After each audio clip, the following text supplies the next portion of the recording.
Friends, welcome to my channel blog and fun junction. आज के আবার একটা নতুন ব্লগ নিয়ে আপনাদের সামনে চলে এসেছি। আজকে মাকে নিয়ে চলে এলাম একটু লাঞ্চ করতে।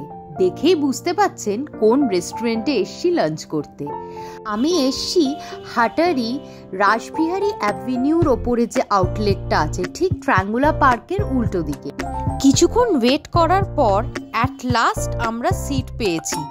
এখানে অ্যাম্বিয়েন্স এবং ফুড দুটোই ভালো বলে একটু হলেও রাশ কিন্তু থাকেই।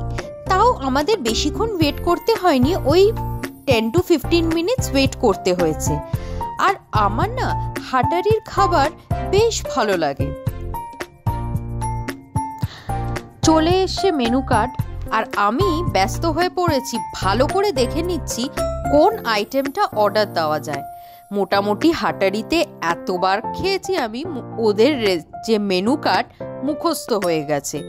প্যান ফ্রাইড ফিশটা খুঁজছিলাম, কিন্তু বাই চান্স সেদিন কিছু কারণের জন্যে আমরা প্যান ফ্রাইড ফিশটা ট্রাই করতে পারলাম না। ওই জন্যে শেষমেশ আমরা দিয়েছিলাম হচ্ছে এগ ফ্রাইড রাইস আর হচ্ছে fish, sweet and sour fish. আমাদের ফুড চলে এসছে। আর একটা জিনিস আমি সবসময় লক্ষ্য করেছি, যখনই যে কোনো রেস্টুরেন্টে আমি খেতে যাই, রেস্টুরেন্টে ঢোকার পর থেকে আমার খিদেটা যেন দ্বিগুণ হয়ে যায়। রেস্টুরেন্টে ফুডের গন্ধতে না আমি আর বসে থাকতে পারি না। ওই জন্যে যতক্ষণ সার্ভ করছে ততক্ষণই, তারপরেই আমি আর ওয়েট না করেই খাওয়া স্টার্ট করে দিই।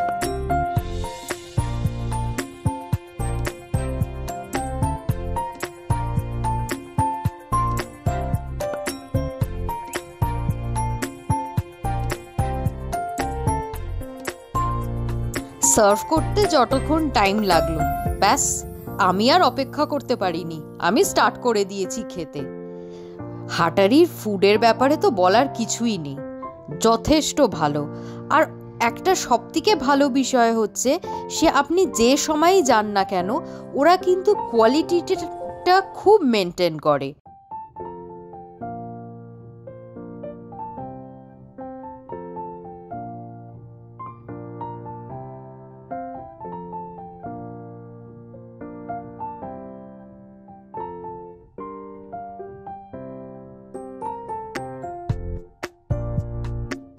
খাওয়া দাওয়া কমপ্লিট করে ভাবলাম এই শীতের দুপুরে একটুখানি ঘুরে আসলে হয় না কোথাও থেকে। তো যেমন ভাবা তেমন কাজ, একটা অটো নিয়ে চলে যাচ্ছি অ্যাক্রোপলিস মলের দিকে। তো ভাবলাম ওখানে একটু ঘোরাফেরাও হবে, আর শুনলাম ওখানে নাকি উইন্টার কার্নিভাল চলছে, তো ওখানে একটু উইন্টার কার্নিভালেও বেশ একটু ঘুরে নেওয়া হবে।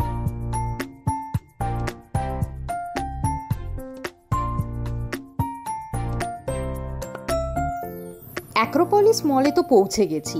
এবারে অ্যাক্রোপলিস মলে উইন্টার কার্নিভালের যে স্টলগুলো বসেছিল সবকটা একটু ঘুরে নেওয়ার পালা। এই স্টলে দেখুন কি সুন্দর ওয়ালেট, ছোট ছোট কোস্টার, হ্যান্ডমেড নানা রকমের জিনিস পাওয়া যাচ্ছিল।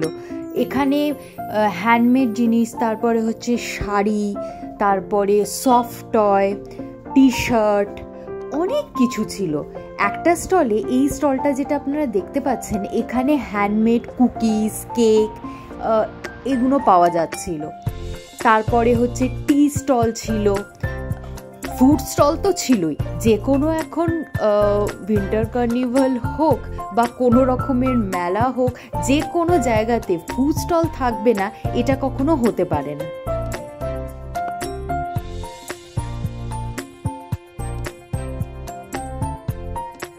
এখানে কিন্তু জুয়েলারি স্টলও ছিল, নানা রকম আর্টিফিশিয়াল জুয়েলারি বা ডে টু ডে বেসিসে যে জুয়েলারিগুলো আমরা ইউজ করি, বেশ ভালো কালেকশন ছিল। কিন্তু এইটুকুনি জায়গার ভেতরে বেশ সুন্দরভাবে স্টলগুলো অ্যারেঞ্জ করা হয়েছিল, ভালোই লাগছিল।